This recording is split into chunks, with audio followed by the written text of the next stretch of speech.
मसीह यीशु के नाम में आप सबको बहुत बहुत सलाम। खुदावंद भला है, उसकी शफकत अब्दी है और उसकी वफादारी पुश्तर पुश्त रहती है। मेरे साथ निकालिए 2 कुरिन्थियों का 10वां बाब और उसकी पहली आयत से 5वीं आयत तक हम तिलावत करेंगे। और खुदावंद के जिंदा कलाम में लिखा है, मैं पौलुस जो तुम्हारे रूबरू आजिज और पीठ पीछे तुम पर दलेर हूं, मसीह का हिल्म और नरमी याद दिलाकर खुद तुमसे इल्तमास करता हूं, बल्कि मिन्नत करता हूं कि मुझे हाजिर होकर उस बेबाकी के साथ दलेर न होना पड़े जिससे मैं बाज लोगों पर दलेर होने का कसद रखता हूं, जो हमें यूं समझते हैं कि हम जिस्म के मुताबिक जिंदगी गुजारते हैं। क्योंकि हम अगरचा जिस्म में जिंदगी गुजारते हैं मगर जिस्म के तौर पर लड़ते नहीं, इसलिए कि हमारी लड़ाई के हथियार जिस्मानी नहीं बल्कि खुदा के नजदीक कलों को ढा देने के काबिल है। चुनाचा हम तसव्वुरात और हर एक ऊंची चीज को जो खुदा की पहचान के बरखिलाफ सर उठाए हुए है ढा देते हैं और हर एक ख्याल को कैद करके मसीह का फरमा बरदार बना देते हैं। आमीन। पौलुस रसूल कुछ ऐसे लोगों का जिक्र करता है जो पौलुस के ताल्लुक से ऐसा तस्वुर रखते हैं कि पौलुस एक जिस्मानी आदमी है। इन दोनों खतूत के अंदर पौलुस ने बहुत सी गलत तालीमात को काउंटर किया है। उसने उन तालीमात के अगेंस्ट जो दुरुस्त तालीम है, मसीही तालीम, उसको एस्टैब्लिश करने की कोशिश की है। और यहां पर भी एक गलत फहमी जो लोगों के अंदर बिठाई जा रही थी कि पौलुस एक ऐसा शख्स है जो बस अपनी मर्जी से ही चलता है, ये मसीह के पीछे उस तरह से नहीं चलता जिस तरह से किसी खादिम को मसीह के पीछे चलना चाहिए। एक बात याद रखें, आप चाहे ठीक चल रहे हैं चाहे आप गलत चल रहे हैं, लोग आपके बारे में कुछ ना कुछ कमेंट्स जरूर पास करेंगे। चाहे आप गलत डायमेंशन में जा रहे हैं चाहे आप पॉजिटिव आगे बढ़ रहे हैं, लोग आप पे कमेंट करेंगे। अगर कोई शराब पीने वाला कमेंट उस पर भी होने हैं, अगर कोई कलाम सुनाने वाला कमेंट उस पर भी होने हैं। और जरूरी नहीं कि वो कमेंट ठीक हों, वो गलत भी हो सकते हैं, वो ठीक भी हो सकते हैं। यहां पर जो कमेंट्स या तस्वुरात पौलुस के मुतालिक बनाए जा रहे हैं वो गलत हैं और ईमानदारों के ताल्लुक से बनाए जा रहे हैं वो गलत हैं। और पौलुस ये कहता है कि हमें उन तस्वुरात को काउंटर करना है, लेकिन किस तरह से? वो कहता है मगर हम जिस्म के तौर पर लड़ते नहीं, इसलिए कि हमारी लड़ाई के हथियार जिस्मानी नहीं। जिस तरह से वो मुझ पे वार कर रहे हैं मैं वैसे उन पे वार नहीं करूंगा, मैं अपनी नेक नामी दिखाऊंगा लोगों को। आप ये नहीं कह सकते कि अच्छा फलाने ने मेरे बारे में ये बात की, मैं जाना देखा मैं दस के आना, मैं छठी का दुध याद करा लाना। ठीक है, इस किस्म की अगर हम बातें करेंगे तो इसका तो कोई हल नहीं। हमारे लिए जरूरी चीज ये है कि हम अपने किरदार से उनकी बातों की नफी करें, हम अपने कामों से उनकी बातों को गलत साबित कर दें और वो अपनी बातों में खुद फंस के शर्मिंदा हो जाए। लेकिन अगर हम लफ्जी तकरार में पड़ जाएंगे, लफ्जी जंग में पड़ जाएंगे, हम उनके ऐब निकालेंगे वो हमारे ऐब निकालेंगे, तो मामला तो हल नहीं हो सकता। हमें खामोशी इख्तियार करनी और हमने अपने किरदार से अपने कामों से उनकी बातों को रिजेक्ट करना है। और 5वीं आयत के ऊपर मैं चाहता हूं कि हम गौर करें। चुनाचा हम तस्वुरात और हर एक ऊंची चीज को जो खुदा की पहचान के बरखिलाफ सर उठाए हुए है ढा देते हैं। हमारे जहन में हर रोज शैतान नए नए प्लान्स लेकर आता है, नए नए तस्वुरात लेकर आता है। हमारे तस्वुरात ही होते हैं किसी शख्स के बारे में जिस पर हम फिर कमेंट करते हैं। हम किसी शख्स के लिए एक इमेज बना लेते हैं कि ऐसा है।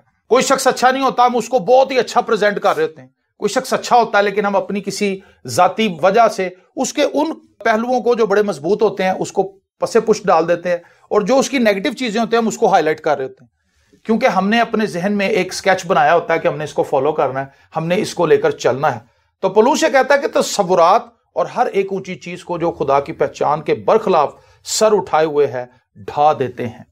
अगर आपके जहन में किसी के लिए बैड इमेज बन रहा है, बुरा इमेज बन रहा है, तो आप उसको ढा दें, आप उसको बनने ना दें। आप किसी शख्स को उसके कामों की वजह से ना देखें, आप किसी शख्स को मसीह में देखें। Praise the Lord. एक बड़ी फर्क चीज है। अगर हम मसीह में देखेंगे, कोई शराब पीता है तो आपके पास एक तरीका ये, आप जहां भी जाए, ओ यार उन्हें तो जिंदगी अजाब की थी, शराब पींदा शराब पींदा शराब पींदा, गालियां बकता, ये करता वो करता। दूसरे भी आपके साथ शामिल हो जाएंगे, वो भी 6 बुराइयां उसकी करेंगे। मैंने भी उसको फलानी जगह पे देखा था, फलानी दुकान पे लड़ते देखा था, ऐसे हुआ था वैसे हुआ था, वो बेचदा भी है। वो बीच में ये भी ऐड कर देगा कि तेनू तो पीण दा ही पता है, मैनू बेचन दा भी पता है। इससे क्या होगा? मामला खराब होगा। लेकिन अगर हम उसी शराबी शख्स को अपने जहन में एक नई तस्वीर के साथ देखें, उस तस्वुर को ढा दें जो खुदा के कलाम के बरखिलाफ है, उसको ढाकर एक नया इमेज उसके लिए बनाएं कि खुदावंद तूने तो उसके लिए जान दी है, ये बंदा शराब के नशे में रह नहीं सकता, इसको बचना है, खुदावंद इसको बचा। खुदावंद इसको बचा। जैसे ही हम उसके लिए दुआ करनी शुरू करेंगे और उस इमेज के जरिए उसको देखना शुरू करेंगे जो खुदा के कलाम के मुताबिक है, तो उस शख्स की सूरत बदल जाएगी। हमारे ज़हन में जब वो बदल जाएगी तो हम उसके खिलाफ बोलेंगे नहीं। हम कहेंगे कोई गल नहीं यार, किन्नी की शराब पी लेगा, खुदा इन्हों ले आएगा। यहाँ पे नो कमेंट्स का बोर्ड लग जाता है जब हम ये कहते हैं ना कि खुदा इसको ले आएगा। फिर जो आपके सामने बैठा वो भी आपके साथ मुतफिक हो जाएगा, वो कहेगा हाँ यार ऐसा ही गल है, खुदा ले आ सकता है, सारी कमेंट्री खत्म हो जाएगी। लेकिन हम कमेंट्री खत्म नहीं करते, हम बुरे इमेज के साथ चलते हैं। दुआ हम उस शख्स के लिए कर रहे होते हैं कि खुदावंद इसको बचा, लेकिन उसके बारे में जो गुफ्तगू हम कर रहे होते हैं वो नेगेटिव होती है। तो क्या वो शख्स बच जाएगा? वो नहीं बचेगा, वो नहीं बचने वाला। क्योंकि दुआ तो हमने 5 मिनट की, लेकिन उस पर जो तबसरा हमने किया वो 1.5 घंटे का था। हमने अपनी गुफ्तगू का सारा महवर ही उस शख्स को बना लिया। तो हमारे जहन में जो तस्वुरात आते हैं, इन तस्वुरात को हमने देखना है कि ये खुदा के कलाम के मुताबिक हैं या नहीं। ये माइंड गेम है। आपको पता है आप शैतान के साथ जो जंग खेल रहे हैं वो फिजिकल नहीं है। शैतान आपके जहन के साथ खेलता है, शैतान आपके माइंड के साथ खेलता है, और वो आपके माइंड को यूज करता है।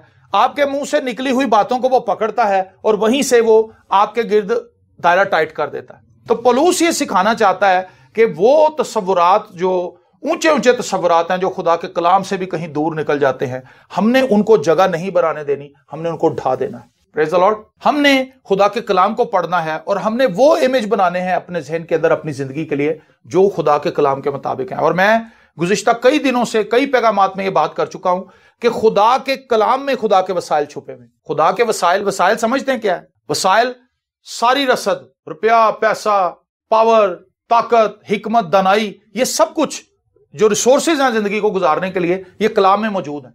अगर हम कलाम को फॉलो कर रहे हैं तो ये रिसोर्सेज हमारे पीछे आएंगे। इसीलिए खुदावंद यीशु मसीह ने कहा था कि तुम पहले उसकी बादशाही और उसकी रास्तबाजी की तलाश करो तो ये सब चीजें तुम्हें मिल जाएंगी। क्यों मिलेंगी? क्योंकि हम खुदा के कलाम के साथ खड़े होंगे। जब कोई शख्स खुदा के कलाम के साथ खड़ा होता है, खुदा के वसाइल उसके पीछे आते हैं, उसको वसाइल ढूंढने नहीं पड़ते। एलिया खुदा के कलाम के मुताबिक चल पड़ा था, कुरैत के नाले के पास जाकर बैठ गया था। अब वसाइल तो खुद आ रहे थे उसके पास, क्योंकि वो कलाम के साथ खड़ा था। मूसा को खुदा ने कहा भी तू मुझसे क्यों कह रहा है, तू समंदर से कह, समंदर तुम्हें रास्ता देगा। उसने जाके अपना असा मारा, उसने कलाम को फॉलो किया, वसाइल अपने आप एक्टिवेट हो गए। आंधी मूसा ने नहीं चलाई, आंधी खुदा ने चलाई। समंदर को 2 टुकड़े मूसा ने बनी इसराइल ने नहीं किया, बल्कि खुदा ने खुद किया। तो इसका मतलब है खुदा अपने कलाम के पीछे खड़ा है। तो जब हम वो तस्वुरात अपने ज़हन में बना रहे हैं जो कलाम के मुताबिक है ही नहीं, तो फिर इसका मतलब है खुदा तो हमारे पीछे नहीं आ रहा, खुदा तो हमारे साथ नहीं है, खुदा तो हमें प्रोटेक्ट नहीं कर रहा। इसीलिए आज थोड़ा और कमी घरानों के अंदर है, क्योंकि हमने ऐसी सोचों में अपनी जिंदगी को फंसा रखा है जो कलाम के मुताबिक नहीं। बहुत से लोगों के साथ खुदा की कुदरत काम नहीं कर रही। क्या आप इस बात से इत्फाक करते हैं? ऐसा है कि नहीं? रोटी नहीं पूरी हो रही उनकी, जबकि कलाम में लिखा है कि तुम खुदावंद अपने खुदा की इबादत करना, तो वो तेरे बीच से बीमारी को दूर करेगा, तेरे रोटी और पानी पे बरकत देगा। और फिर यह भी लिखा है तेरे मुल्क में ना किसी के इस्कात होगा, ना कोई बांझ रहेगी, किसी का हमल भी नहीं गिरेगा और कोई बेऔलाद भी नहीं रहेगी। लेकिन कब? जब तुम मेरी इबादत करोगे। खराटों वाली इबादत की नहीं बात हो रही कि आगे खराटे मारने शुरू कर दिए उत्थे ही सो गए, ये वाली इबादत नहीं। चौकस इबादत, तालीम के साथ, एजुकेशन के साथ कि खुदा क्या है, मैं किसके सामने हाजिर हुआ। तो ये चीज बड़ी कमाल की है। अगर आप वर्शिप को देखें, अगर आप दुआओं को देखें, तो बाइबल मुकद्दस भरी पड़ी है दुआओं से। बाइबल मुकद्दस में बड़ी बड़ी आला पाई की दुआएं लोगों ने की हैं। मुख्तसर दुआओं के बड़े जवाब है, यहां पर लंबी दुआओं के जवाब ही नहीं है। दुआएं घंटों घंटों पे मुहित हैं, लेकिन जवाब उनका कहीं भी नजर नहीं आ रहा। बाइबल मुकद्दस में छोटी दुआएं हैं, लेकिन उनके रिजल्ट्स बहुत बड़े। सुलेमान की दुआएं हैं, और मूसा की दुआएं हैं, अब्राहम की दुआएं हैं, डेविड की प्रेयर्स हैं, एलिया की दुआ है जिससे आसमान से आग आई थी। ठीक है ना? तो भरी पड़ी है बाइबल मुकद्दस, लेकिन एजुकेशन के साथ हम इबादत नहीं करते खुदा की। हमारे पास तालीम नहीं, हमें यह भी नहीं पता कि हमने चर्च में कैसे बैठ, साल हो गए मैं चर्च में आते, चर्च बासी के में मारनी है नहीं पता सब। ये तो एक नॉर्मल प्रोसीजर है, बासी किसी भी आ सकती है। आप थके हों, आप डबल ड्यूटी करके आए हैं, आपने बहुत ओवर वर्क किया, आपको रात को नींद नहीं आई, आपने कोई खाना सही नहीं खाया जो आपका स्टमक को अपसेट कर रहा है, और आपको जमाई आ गई, आपको बासी आ गई पंजाबी जगह ने, आराम से ले लो। यीशु तेरा शुक्र, सारे चर्च नूं पता चल गया भी भैन नूं बासी आ गई। हालेलुया।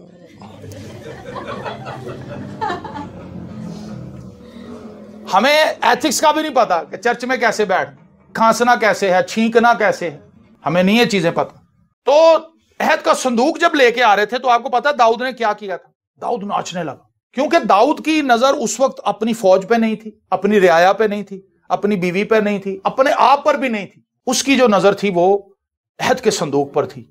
और आपको पता होगा कि जब अहद का संदूक छिन गया था तो उस वक्त एली काहन ने कहा था कि हशमत इसराइल से जाती है। उसको खुदा की प्रेजेंस का पता था कि अहद के संदूक के छिन जाने का मतलब यह है कि खुदा हमसे नाराज है, वरना खुदा के अहद के संदूक को कोई छीन सकता है? खुदा खुद गया था वहां पे, गैर कौमों के साथ खुद चला गया था और खुदा ने जाके वहां उनकी तबाही फेर दी। क्या अहद का संदूक जब वो लेकर गए थे उनको फायदा हुआ था?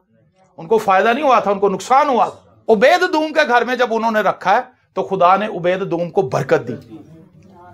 और जब वापस लेकर आ रहे थे तो दाऊद की अंडरस्टैंडिंग आम रियाया से फर्क थी। दाऊद को पता था कि अहद के संदूक के वापस आने का मतलब है कि खुदा राजी हो गया हमसे। उसके नाचने की रीजन ये थी। तो हम जो इबादत कर रहे हैं उसके पीछे रीजन ही कोई नहीं हमारी रीजन तो ये है कि अम्मी नाराज हो जाएगी, अम्मी ने मारना है। अव्वल तो हम मारते भी नहीं अपने बच्चों को, चर्च के लिए नहीं हम मारते, स्कूल के लिए मारते हैं। स्कूल बच्चा ना जाए तो उसकी डंडा परेड कर देते हैं, लेकिन अगर वो चर्च आने के लिए कहते असं कहने चल तू पुत्र जाए जो सुता रहा असं घंटे बाद आ जाए। चर्च के लिए हमारी पॉलिसी बड़ी फ्लैक्सीबल है। बच्चे आंदे नहीं जी तो स्कूल के में चले जाते, स्कूल भी तो आप डंडा परेड करते हैं तो वो आ जाते हैं। हमारे पास बच्चों को लाने के लिए एजुकेशन होनी चाहिए कि बेटा चर्च जाने का मकसद क्या है। जब माँ बाप को खुद नहीं पता कि चर्च हम क्यों आ रहे हैं तो फिर वो बच्चों को क्या गाइड करेंगे, बच्चों को क्या बताएंगे? तो दाऊद जब नाचने लगता है अपनी सारी रियाया के सामने, ये कोई आम बात नहीं है। कोई मुल्क का बादशाह हो और एक परेड चल रही हो, परेड की सूरत में वो आ रहा था ना, सारी रियाया थी और बड़ा लश्कर था, लाओ लश्कर था वहां पे। लेकिन अचानक एकदम से दाऊद को पता नहीं क्या होता और दाऊद नाचने लगता है। सारी रियाया देखती क्या है बादशाह ने क्यों है, लेकिन उसके पीछे रीजन मैंने आपको बताई है कि एक ऐसी थॉट, एक ऐसा तस्वर उसके अंदर आया कि खुदा हमसे राजी हो गया, खुदा वापस आ गया। जैसे हशमत चली गई थी वैसे हशमत लौट आई है। अब खुदा फिर अपने कुदरत वाले कामों को हमारे दरमियान जाहिर करेगा। तो वो तस्वुरात जो खुदा के कलाम के मुताबिक नहीं है, उनके अंदर वसाइल भी नहीं है, उनके अंदर लानत है, उनके अंदर मुश्किल है, उनके अंदर मुसीबत है। लेकिन वो तस्वुरात जो खुदा के कलाम के मुताबिक है उनके अंदर खुदा के वसाइल है। तो हमने उन तस्वुरात को अपने जहन के अंदर लेकर आना है जो कलाम के मुताबिक है। अगर कोई बुरा इमेज, कोई बुरी सोच, कोई बुरा ख्याल आपके जहन में किसी के लिए भी आता है, उसको फौरी तौर पर अपने जहन से आउट करें। किसी की पुरानी बात याद आनी शुरू हो जाए, उसने ये किया था, जब वो बंदा सामने से आ रहा था कहता यार मैनू मिला कि ना मिला, है ना। एकदम से शैतान डिवाइड करता हुआ यार बंदा तो होवे जिन्हें भरी महफिल जो तेरी बेइज्जती की थी, उधर मुंह कर ला। आप उधर मुंह कर लेंगे, वो मामला भी टल जाएगा, वो बंदा आपके मुंह को देख के उधर को निकल जाएगा, वो आपसे नहीं मिलेगा। लेकिन आपको उससे हासिल क्या हुआ? कुछ भी नहीं। अगर आप उससे मिल लेते तो आपका मामला सॉर्ट आउट हो जाता। लेकिन हम उन नेगेटिव इमेजेस के साथ जिंदा रहने के लिए तैयार हैं। खरूज की किताब में लिखा है कि जब मेंढक आ गए बहुत सारे तो मूसा को बुलाया फिरौन ने। उसने कहा भी आफत हमसे दूर कर, क्योंकि बुलाए मूसा ने थे, लाया तो खुदा ही था, लेकिन मूसा के कहने पर लाया था। अब वो जाने भी मूसा के कहने से थे। तो कलाम में लिखा है कि मूसा ने उससे पूछा कि तू कब चाहता है कि ये मेंढक तेरी रियाया से दूर हो? उसने कहा कल, आज नहीं। इस पे मैंने एक कलाम भी सुनाया हुआ है, एक रात मेंढकों के साथ, मेरा एक सरमन है कि फिरौन ने डिसाइड किया था कि हम एक रात और इन मेंढकों के साथ रहेंगे। कई लोगों ने डिसाइड किया हुआ कि हमने इस बीमारी के साथ रहना है। वो अपने आप को बीमार ही कहते रहते हैं, मैं बड़ी बीमार, मैं बड़ी बीमार हूं, ताकि लोगों की हमदर्दी मुझे मिल जाए। अगर आप ये कहेंगे मैं बड़ी बीमार हां तो सारियां भैणां तुहाडे घर काम करन आ जाएंगियां, कोई भी नहीं आएगा। वो गोभी लैके तुहाडे घर दे अगों निकल जाएगी। आप कहें खुदा का शुक्र है मैं बीमार हूं लेकिन खुदा मुझे तौफीक देता है, मैं अपने सारे काम कर रही हूं। कर तो आप खुद ही रही हैं, मर्द हजरात भी अपने काम खुद ही कर रहे हैं। तुम क्यों इस चीज के अंदर अपने आप को फंसा लेते हैं कि मैं बीमार हूं। तो सबरात में क्यों हम अपनी जिंदगी गुजार रहे हैं? उसने कहा हम एक रात और मेंढकों के साथ रहेंगे, कल के लिए तू दुआ करके कल चले जाए। अगले दिन मेंढक मर गए सारे, और फिर उनके ढेर उठाए उन्होंने, ढेरों को ढेर मेंढक। सोचें जरा, पहाड़ लग गए मेंढकों के, क्योंकि उन्होंने पूरे मिस्र को घेर लिया था। वो थोड़े मेंढक नहीं थे, उनकी तादाद अरबों में थी। जो तस्वुरात कलाम के मुताबिक नहीं है उनके अंदर है भी कुछ नहीं। जो तस्वुरात कलाम के मुताबिक हैं उन तस्वुरात के अंदर खुदा की ब्लेसिंग है। इसीलिए पौलुस कहता है कि मैं उसको अपने जहन में रहने नहीं देता, हम उनको अपने जहन से फौरी तौर पर निकाल देते हैं। एक मशहूर कहावत है कि कोई परिंदा आपके सर पे से गुजर जाए तो आप उसको कुछ भी नहीं कहेंगे, लेकिन अगर वो परिंदा आपके सर पे घोंसला बना ले, आपने कोई ऐसा बंदा देखा होगा वो जा रहा था उधर सिर दे उत्ते चिड़ी ने आंडे देते हो, कोई भी ऐसा शख्स नहीं, हम फौरी तौर पर ऐसे करते हैं। अगर कोई परिंदा बीट भी कर जाए तो हम फौरी तौर पर उसको हटाते हैं, कभी ये मेरे बालों पर इसने गंद कर दिया, साफ करते हैं, टिश्यू लगाते हैं, रुमाल से साफ करते हैं, बाल धोते हैं, फ्रेश करते हैं अपने आप। तो बुरे तस्वुरात भी तो ऐसे ही हैं, साल से वो हमारे अंदर बैठे हुए, बिल्डिंगों की बिल्डिंगें बन रही हैं, मंजिलों की मंजिलें बनती जा रही। हमने उनको ढाया ही नहीं, हमने बल्कि उनके और ऊपर सीमेंट फेंका ताकि वो मजबूत हो जाए। हमने और बातें कर करके उन तस्वरात को अपने अंदर बिठा लिया है और वो हमें आगे बढ़ने नहीं देते। उन्होंने हमें बर्बाद कर दिया है, तबाह बर्बाद कर दिया। लाहौर के अंदर जब प्लॉट्स बिकते जा रहे हैं, जगह खत्म होती जा रही है, तो क्या हो रहा है? लाहौर फैलता जा रहा है, और जितना ज्यादा ये फैलता जा रहा है उतना ही ज्यादा ये मुश्किल शहर होता जा रहा है। पुलिस के लिए भी मुश्किल है, सफाई वालों के लिए भी मुश्किल है, अस्पताल वालों के लिए मुश्किल है, क्योंकि जितना कोई शहर बड़ा हो जाता है वो एक आफत बन जाता है। जितनी इंतजामिया है वो इस वक्त परेशान है। इसी तरह से जब आप बोसीदा इमारतों को अपने अंदर से ढाते नहीं है, आपने देखा होगा कोई पुरानी इमारत हो ना तो उसके अंदर उसके बाहर हुकूमत लिख के लगा देती कि ये बोसीदा इमारत है, ये किसी वक्त भी गिर सकती है, यहां अपना रहें। लेकिन कुछ लोग वहां रहते हैं, फिर भी रहते हैं, और कई बार अखबारों में खबर आती कि घर गिर गया, उसमें इतने लोग मर गए, क्योंकि उन्होंने हुकूमत की बात नहीं मानी, उन नुमाइंदों की बात नहीं मानी, वो बाहर नहीं निकले, वो मर गए। हमारे अंदर भी बेशुमार ऐसी इमारतें हैं, कुछ माजी की यादें हैं, कुछ माजी के किस्से हैं, कुछ बुरी आदतें हैं, वो इमारतों की सूरत में हमारे अंदर मौजूद हैं और वो खुदा के कलाम के मुताबिक नहीं है, लेकिन हमने उनको रखा हुआ है, हमने उनको ढाया नहीं। और आगे वो कहता है, तसव्वुरात और हर एक ऊंची चीज को जो खुदा की पहचान के बरखिलाफ सर उठाए हुए है ढा देते हैं, और हर एक ख्याल को कैद करके मसीह का फरमाबरदार, अपने ख्यालात को कैदी बना लें और मसीह का फरमाबरदार उनको बना दें। वो तसव्वुरात जो हमारे भाई के खिलाफ, हमारी बहन के खिलाफ, हमारे पास्टर के खिलाफ, हमारे मोहल्लेदार के खिलाफ, हमारे शौहर के खिलाफ, हमारी बीवी के खिलाफ, हमारी बहू के खिलाफ, हमारी सास के खिलाफ, हमारे बहनोई के खिलाफ, हमारे बच्चों के खिलाफ, उसके टीचर के खिलाफ, रक्षे वाले के खिलाफ, वार्डा के खिलाफ, गैस वाले के खिलाफ, गैस का महकमा जो गैस ही नहीं आन रही, सत्यानाश, फिट है मुंह, ये सारी चीजें अगर हम कहते रहेंगे तो इससे कुछ भी हासिल नहीं होना। आप इन नेगेटिव थॉट्स को खुदावंद के ताबे कर दें। जब कोई शख्स कैदी हो जाता है, कोई मुजरिम पकड़ा जाता है, एक वक्त में वो गोलियां चला रहा होता है, ठा ठा ठा ठा लोग मार रहा होता है, एक वक्त में उसको हथकड़ियां पिला देते हैं, फिर वो कुछ भी नहीं कर सकता। तो हमने अपने नेगेटिव एलिमेंट्स को इस तरह से कैदी बनाना, हमने उनको मसीह के पास ले आना है, उनको बेजरर बना देना है, और उसके अल्टरनेटिव कुछ और चीजें मसीह हमें देगा। आमीन। हमारी नेगेटिव थॉट्स वो हमसे ले लेता है और वो हमें अपनी पॉजिटिव थिंकिंग देता है। वो हमसे हमारे गुनाहों को ले लेता है, वो हमें अपनी रास्तबाजी देता है। आमीन। और जब मसीह की रास्तबाजी में हम मूव करेंगे, हम आगे बढ़ते जाएंगे, हम रुकेंगे नहीं, हम तरक्की करेंगे। तो पौलुस ये बात बताता है कि वो लोग जो मेरे मुखालिफ हैं, मैं उनको उनकी जुबान में जवाब नहीं दूंगा, बल्कि मेरी जवाब देने के तरीकेकार कुछ और हैं। इसलिए कि हमारी लड़ाई के हथियार जिस्मानी नहीं, बल्कि खुदा के नजदीक कलों को ढा देने के काबिल है। सो इस बहस में ना पड़े कि लोग आपके बारे में क्या कह रहे हैं, यह बहस ही फजूल है। आप कभी भी लोगों को सेटिस्फाई नहीं कर सकेंगे। आप इस चीज पर डिबेट करें, मैं पिछले महीने यहां था, इस महीने में कहां हूं, मैं मसीह में कितना बड़ा हूं। सिर्फ अपना चेकअप करवाते रहे। चुगताई लैब से डेंगू का सिर्फ टेस्ट ना करवाएं, अपना बाइबल मुकद्दस में से भी टेस्ट निकालें कि साडा की टेस्ट है, असी कित्थे खलोते, किन्ने को वायरस बड़े हुए साडे अंदर, उनके बारे में फिक्रमंद हो।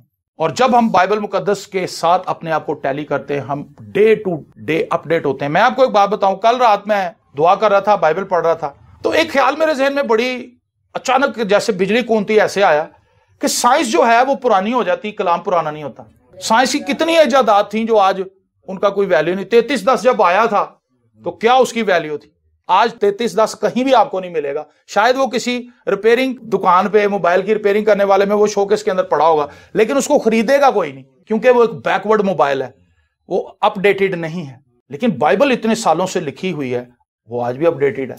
जमाना बदलता जा रहा है, लेकिन ये हर जमाने के ऊपर पूरी उतरती है। आमीन। खुदा का कलाम, मशीनरी पुरानी हो जाती है, साइंस की टेक्नोलॉजीज जो एक वक्त में बड़ी फायदेमंद होती हैं, सूदमंद होती हैं, 10 साल के बाद उसके ऊपर कई चीजें आ जाती हैं, वो पुरानी हो जाती हैं, नई नई चीजें आती जाती हैं। लेकिन कलाम वो ही है, कलाम नहीं बदल रहा, लेकिन वो फिर भी सारे जमानों के लिए मौसर कलाम है। इसीलिए हमें कलाम को अपनी जिंदगी के अंदर जगह देने की जरूरत है। हम अगर नेगेटिव ख्यालात के साथ जिंदा हैं तो हमारी जिंदगी में नेगेटिविटी ही होगी। आपको पता है, आपका जहन जो है वो तस्वीरों में सोचता है। कभी आपने सोचा इस बारे में? जब भी आप दूध लेने के लिए जाएंगे, फौरी तुसी पहले देख लोगे मैं पैसे दे रहे हैं तो मैं दूध ले रहे हैं। आपका दिमाग जो है वो तस्वीरों में सोचता है, वो लफ्जों में नहीं सोचता, इमेजेस में सोचता है। जैसे आप कहेंगे यार कल बिल भी जमा करा जाना, एकदम तुसी बैंक पहुंच जाओ, लाइन लगी हुई है। और अगर आपका जहन जल्दी आने का तो थोड़े बंदे तक नजर आएंगे, और अगर आपके जहन में है कि जी यार बड़ा रश होता है, एकदम से आपको लंबी लाइन नजर आएगी। और अपने जहन को इस्तेमाल करना सीखें। आप अपने जहन को जो कमांड देंगे, आपका जहन उसके ऑल्टरनेटिव आपको चीजें निकाल के देगा। अगर आप ये कहेंगे ना मैं कल चर्च नहीं जाना, मैं बड़ी थकी हुई हूं, आपका जहन आपको 100 ऐसे नजरियात देगा जिससे वो आपको कायल कर लेगा कि तू चर्च नहीं जा सकता। जैसे ही आप कहेंगे ना मैं हर हाल से चर्च जाना है, एकदम आपका जहन और तरीके से काम करेगा। आपका जहन असल में आपको फॉलो करता है। हमारी बॉडी का हर एक ऑर्गन हमारी मर्जी और मंशा के मुताबिक चलता है, लेकिन कुछ लोग इतने कमजोर होते हैं कि वो अपनी बॉडी को अपने ऊपर हावी होने देते हैं। हम अपनी बॉडी के मालिक हैं, हमारी बॉडी हमारी मालिक नहीं है। आमीन। हमारे वजूद का सबसे मजबूत तरीन पहलू हमारी रूह है। जिस्म तो खत्म हो जाता है, तो इसका मतलब है कि रूह जो है वो कमजोर पड़ी हुई है जिस्म के आगे, और जिस्म जो है वो होल्ड कर रहा है। आपको मेरी बात समझ आ रही है? ये काम सारा जहन का है, तसव्वुरात का है। आप जो कमांड अपने जहन को देंगे वो काम कर देगा। वो यस बॉस कहता है। आप अपने आप को हारा हुआ तस्लीम कर लें, मैं कुछ नहीं कर सकता, ओ यार मेरा प्यो भी नहीं कुछ कर सकिया, यार साढ़े कारोबार नू पता नहीं किन्ने बनने आया। ये क्या आप कर रहे हैं? आप अपने जहन को कमांड दे रहे हैं कि भाई डल हो जा। जहन आपकी पूरी बॉडी को सुस्त कर देगा। आंडा उबालना भी तुहानू इंज लगेगा जिवें पता नहीं मैं की करना, ऐसे सुस्ती पड़ जाएगी, जोड़ां दे विच इंज खिच्चां पैण लग पैणगियां, क्योंकि आपने अपने जहन को ये कमांड दी हुई है। अपने जहन को कमांड दें, खुदा का शुक्र है मैं तंदुरुस्त हूं, मैं सारे काम इंज कर लेने वेख लेने। औरतों का आप देखें, घर दे काम ही नहीं मुकदे, स्यापा ही नहीं मुकदा घर दा है, घर दे रहो घर दे रहो घर दे। अब ये क्या है? ये एक सोच है, इसके अगेंस्ट लफ्ज अपनाएं। मैं तो इंज घर दा काम करनी, 2 घंटे के अंदर आप काम करके फारिग हो जाएंगे। बात सोच की है। आपकी बॉडी फौरी तौर पे एक्टिव हुई, 2 घंटे च करना है, 2 घंटे का टाइम बाजी नहीं देता। दर्द दर्द दर्द स्पीटा सारियां दर्दां गायब। ये मेंटल ट्रीटमेंट है और ये कलाम में से निकली है। आज जो थेरेपी हो रही है, माहिर नफ्सियात जो थेरेपी कर रहे हैं, ये तो बहुत पहले से ही बाइबल मुकद्दस में मौजूद है। याकूब इसे जानता था। याकूब ने अपनी भेड़ों के ऊपर ये ट्रीटमेंट किया था। आपको पता है, उसका जो मामू था लाबन, उसने कुछ भेड़ें उसको दी कि भाई चलो ये गिफ्ट है तेरे लिए, क्योंकि उसकी भेड़ें चराता था। जब उसने उसको भेड़ें दी तो सपोज उसने उसको 100 भेड़ें दी, उसने कहा लो जी ये 100 भेड़ें आपकी, बाकी 1000 भेड़ें तो मेरी हैं, 100 इसको दे देता, या 50 दी। अब उसकी 50 जो थी वो बढ़नी शुरू हो गई। अब वो उसके मामू को फिक्र हो गई कि भाई ये तो अपना रेवड़ मेरे से भी बड़ा करता जा रहा है। फिर उसने थोड़ी उसकी शफलिंग की। उसने कहा नहीं नहीं यार, ये वाली भेड़ें अगर इस तरह के बच्चे होंगे तो वो तेरे होंगे। याकूब के लिए मसला बन गया, लेकिन उसने एक काम किया, एक ही कलर की जब उसके पास थी, उसने कहा अगर इस तरह के बच्चे होंगे तो वो तेरे होंगे। अब सेम कलर की अगर ब्रीड है तो उसको उसकी आगे से जो नस्ल है वो भी वैसे ही होगी, ठीक है। तो याकूब ने क्या किया, जहां पर भेड़ें पानी पीने के लिए आती थी, उसने वहां पर छड़ियां ली, उनको छीला, रंग बिरंगी काटी, कहीं लकड़ी रहने दी, कहीं से छील दी, डब खड़बा करता उन। और जहां भेड़ें पानी पीने के लिए आती थी, जब वो प्रेग्नेंट होती थी तो उनके आगे लगा देता था। कानों का एक पूरी ऐसे दीवार बना के ना, तो जो बकरियां आंदियां सन, भेड़ां आंदियां सन, वेदियां सन, पानी पींदियां सन रंग बिरंगे। उसने भेड़ों के माइंड के साथ खेला और उन्होंने रंग चित कबरे बच्चे देने शुरू कर दिए रंग बिरंगे। वो लाबन कहता करन की डिया। हम क्या कर रहे हैं अपने साथ? हमने अपने आगे सारी नेगेटिव तस्वीरें लगाई हुई। सानू नौकरी नहीं मिलनी, असी क्रिश्चियन आ, साडा कारोबार नहीं चल सकता, असी क्रिश्चियन आ, सानू ऐ नहीं हो सकता, असी क्रिश्चियन आ, सानू रिश्ते नहीं मिल सकते, असी गरीब आ, सानू ऐ नहीं हो सकता, असी ऐ आ। सारी नेगेटिव रिपोर्टिंग अपने बारे में, और बैठे हुए मायूस होके और किसी ऐसी अमदाद की तलाश में। कभी अचानक छत खुलेगी तो फरिश्ता आएगा थल्ले थैले नोट लैके, अल्लाह भी बाजी तेरे दिन बदल देते नहीं खुदा ने। खुदा ऐसे नहीं दिन बदलता, खुदा जहन बदलता है। आमीन। और जिन लोगों के जहन बदल जाते हैं, दिल बदल जाते हैं, जिंदगियां बदल जाती हैं, अपने आप ही उनके हालात भी बदल जाते हैं। मैंने अपनी जिंदगी का एक बड़ा हिस्सा इसी नेगेटिव अंदाज में गुजारा है।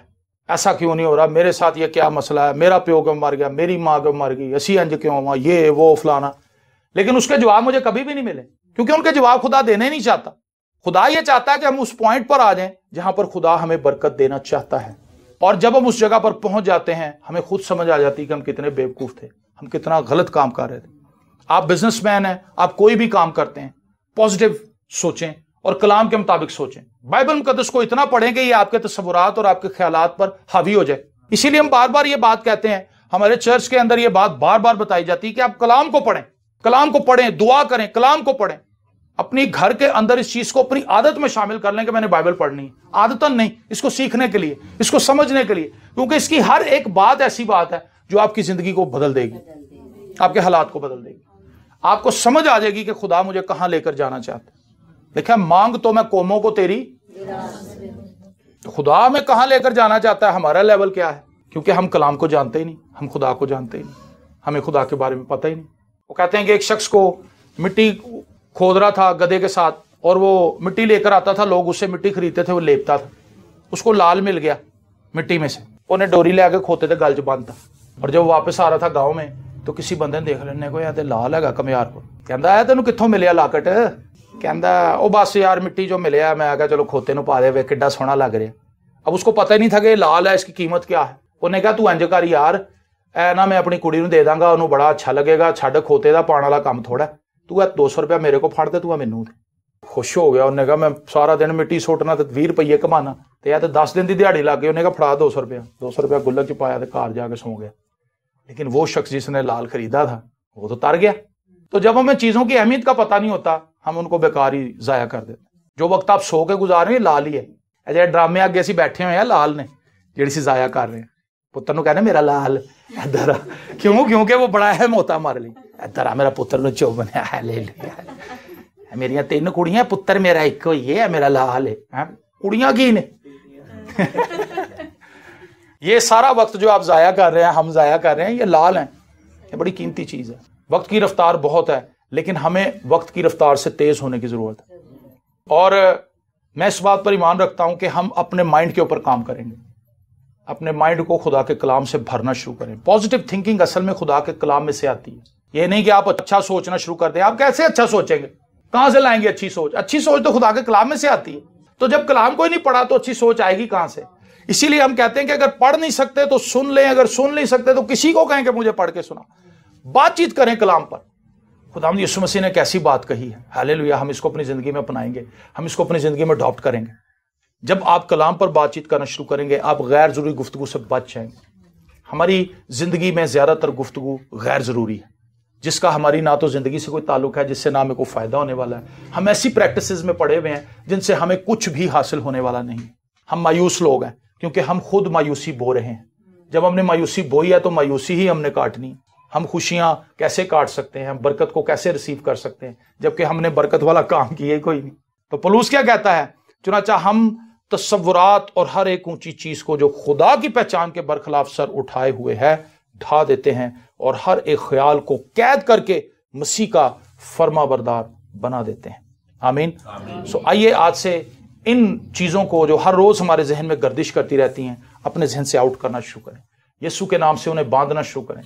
हर एक बीमारी को, हर एक बुरे तस्वुर को, हर एक बुरे ख्याल को, हर एक बुरी तस्वीर को जो हमारे जहन में बनती है, उसको पाक रूह की आग से जलाएं और खुदावंद से कहें कि खुदावंद मैं बुरा नहीं सोचना चाहता, मैं अच्छा सोचना चाहता हूं, मैं तेरे कलाम के मुताबिक सोचना चाहता हूं, मैं तेरे कलाम के मुताबिक जिंदगी गुजारना चाहता हूं, मैं तेरे कलाम के मुताबिक अमल करना चाहता हूं। खुदावंद मुझ पर अपनी बरकत को जारी कर। खुदावंद मैं तेरे कलाम को जब पढ़ूं तो तेरा कलाम मुझे याद रहे।